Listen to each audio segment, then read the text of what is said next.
Pokemon Adventures, called Pokemon Special in Japan, is a manga spin-off of the Pokemon video game series. First published in 1997 in Japan, it follows various Pokemon trainers as they follow their own personal story arcs, as well as encountering their evil team of their respective game.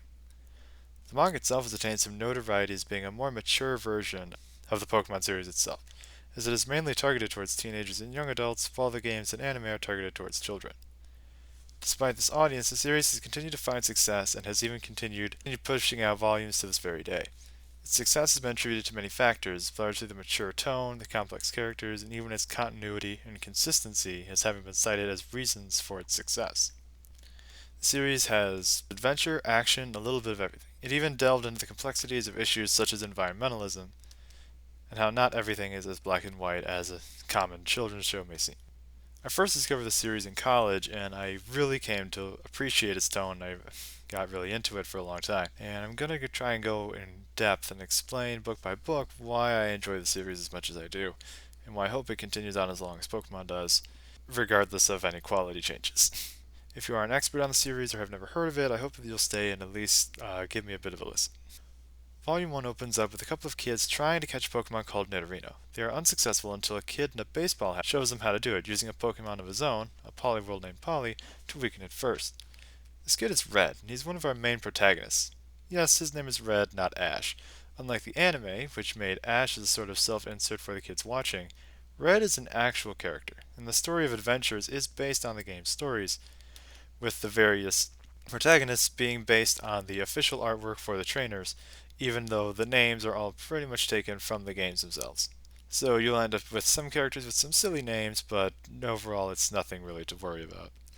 So after Red catches the Nidorino, the kids talk about having Professor Oak teach them to catch Pokemon. Red says they don't need that old nut because he already knows how to do it. And he also says that it's also here that the kids tell him that Oak's grandson has returned from studying overseas, and that Oak trained him to be one of the best trainers around. Red seems to be thinking about actually seeing Oak, but he bumps into some people searching in the woods for a, quote, phantom Pokemon. Red follows their lead, wanting to catch it first, and he finds a boy fighting a Pokemon he's never seen. When the boy gives up, Red immediately jumps in with Polly and is defeated in a single hit. After a brief scolding from the boy for recklessly charging in without paying attention to the fight, we find out the mystery Pokemon is called Mew, and the mystery men run off to look for it, leaving Red alone with his defeated Polly.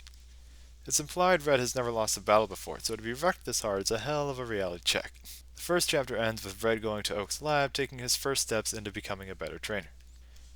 Once in Oak's lab, Red is surprised by Oak himself and called a thief. In his shock, Red accidentally releases Oak's specimen Pokemon, and they immediately get to work recapturing them. They go all the way to Viridian City, the next town over. Bulbasaur even enters the abandoned Pokemon gym there. Despite its aggression towards Oak, Red is able to calm it down almost instantly. Machoke attacks them, and Red, displaying a bit of quick thinking, breaks open a window, the plan being to use the sunlight to power up Bulbasaur, sighting the plant-like bulb on its back. Oak gives Red the Bulbasaur since the two formed a bond, and tells him the secret to being a great trainer.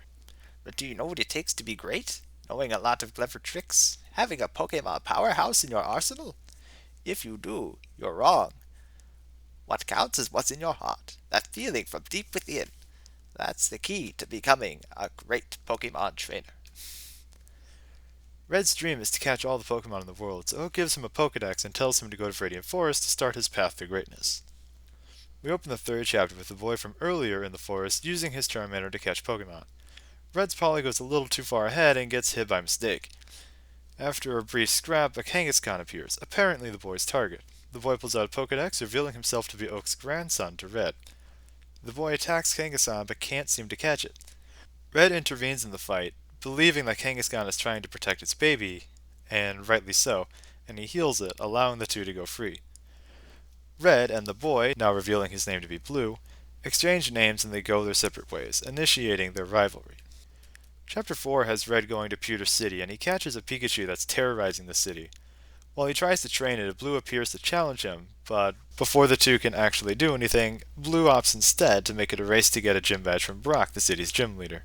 Red goes to a Pokemon Center to heal his Pokemon the following day, only to find it has been vandalized beyond use, leaving him only his Pikachu at full strength. In Chapter 5, Red challenges the gym, riding tenuously on his Polly and Bulbasaur, as they're both about one hit away from collapsing. At the final battle, Red has no choice but to use his Pikachu against Brock, and it still doesn't want to listen to him. Pikachu sort of just ignores what Red's commands and just does what it wants, and this infuriates Brock. So he ends up winding up for one really possibly fatal hit, as the crowd was chanting the word kill earlier in the fight, and Red gains its trust after he saves it from the attack. With Pikachu now deciding to trust Red at least a little bit, he ends up powering up a final hurrah of his own and defeats Brock's Onix in a single blow. We later see that Red and Blue both managed to get the Boulder Badge, making Blue's challenge a moot point. But it at least did allow Red the opportunity to train Pikachu a little bit. After this point, Red properly asks Pikachu if it wants to go on his journey, and he immediately gets zapped. Oops. In Chapter 6, it opens up with a girl fighting a Gyarados with a Staryu, and she appears to be inches away from defeat, but Red arrives just in time to save the day. They manage to catch it, and she explains that the Gyarados was stolen from her some time ago, and when she found it, it was this destructive monster. They call Professor Oak about it, and he says that it's most likely the work of Team Rocket, an organization that uses Pokemon in lab experiments. He says they're likely heading to the nearby Mount Moon to find a Moonstone, a stone that can give Pokemon a tremendous boost in power. The girl, named Misty, says Mount Moon is on the way to her hometown of Cerulean City, and they team up to take down any Team Rocket members that they find along the way. With Chapter 7, Red and Misty follow Team Rocket into the cave. After some time, they get caught and are attacked by Team Rocket's Rhyhorn themselves. Red's Pikachu defeats it very quickly, but a Rocket member uses an ejection and forces the Rhyhorn to evolve into another Pokemon called a Rhydon. Misty is swiftly defeated, and Red has Pikachu create a cave-in to separate the two groups, allowing them to escape. Red even showing that he managed to steal a Moonstone on the way out. Chapter 8 has Red staying at Misty's lavish mansion to rest. He begins to brag about how great he was, and he constantly underplays the fight, even to the point of claiming he doesn't need to train, and even takes every chance he can to point out how Misty was knocked out for most of the fight. Later that night, Red is attacked, and after being saved by his Bulbasaur, he decides that he wants to challenge the gym leader to prove his skills to himself, and Misty agrees to take him to the gym. And after some walking around, she reveals herself to be the gym leader. When Red doesn't believe her, he is then immediately defeated. Misty reminds him that Team Rocket doesn't care if they're kids or adults. They are targets to be dealt with and that they need to work together if they want to defeat them. Acknowledging this, Red and Misty spend the next few days training, and Red leaves to continue his journey, now with a Cerulean badge. Chapter 9 opens up with a guy who's working on a machine, allegedly a Pokemon transporter, but accidentally locks himself inside and it automatically turns on. I hate when that happens. Sometime later, Red finds a Rattata that's talking, and it turns out to be the guy from before, named Bill. Afiro scoops up Bill, and Red gives chase. Bill, being a Pokemon expert, practically orchestrates his own rescue and gives Red advice on dealing with Afiro, telling him which Pokemon to use and what kinds of moves. Bill is eventually returned to normal and offers Red unlimited use of his transporter, allowing him to swap out his party members whenever he pleases. Chapter 10 has Red sticking aboard the SS Anne in Vermilion City, and once aboard, he spots the silhouette of a Pokemon just before getting caught and thrown off the ship. Once on land, Red meets up with the chairman of the Pokemon fan club and finds out that Pokemon have been getting kidnapped in the city on regular occurrences around the same time every month. He speculates that the ship, run by the gym leader Lieutenant Surge, is being used to steal the Pokemon and sneaks aboard once again. Red makes his way back to where he saw the silhouette and is caught by Surge, with Polly being defeated in an ambush. Chapter 11 opens up with Lieutenant Surge explaining that they steal Pokemon for profit, and because he feels that the club's refusal to evolve their Pokemon has resulted in Vermilion City's Pokemon being over-domesticated, largely that they're lethargic and lack ambition of any sort, or instincts. Surge attacks with an Electabuzz and Red narrowly escapes. Surge sends a swarm of Magnemite to look for him and ambushes him again with a Magneton. Surge tosses the defeated Polly overboard and electrocutes Red several times before tossing him overboard as well. All is well, however, as Polly miraculously evolves into Poliwrath and pulls Red out of the water and defeats Surge's Electabuzz. All the missing Pokemon are found and returned to their owners, and Red continues along on his journey.